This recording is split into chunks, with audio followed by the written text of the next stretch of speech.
আসসালামু আলাইকুম ভিউয়ার্স, কেমন আছেন সবাই? আজকে কিছু জিনিস কিনে নিয়ে আসলাম আর সেগুলোই আপনাদের সাথে শেয়ার করতেছি। তো আজকে মার্কেটে গিয়েছিলাম আর এখানে একটা ফ্রাই প্যান কিনে নিয়ে আসলাম। যেহেতু আমি টুকটাক ভিডিও মেক করি, তো এগুলোর তো আসলে একটু প্রয়োজনই।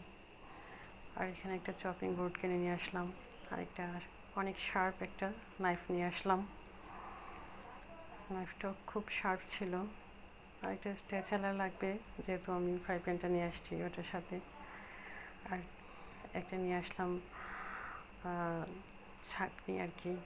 আর একটা কেকের বক্স নিয়ে আসলাম, যেহেতু কেক পুডিং তৈরি করার সময় এটা কাজে লাগে বেশি। আর একটা নিয়ে আসছিলাম ইস্ট, যেহেতু বাইরে গেলাম একসাথে ওটাও নিয়ে আসলাম। আর ছোটো একটা স্টিলের চামচ নিয়ে আসলাম। আর এই তো টুকটাক কিছু নিয়ে আসলাম।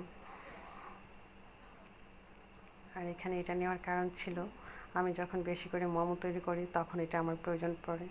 আর একটা স্টিলের ডিশ নিয়েছি, এটাও লাগে যখন আমার ওভেন ছাড়া কিছু কাজ করতে যাই চুলাতে, তখন এটা ব্যবহার করতে ভালো হবে।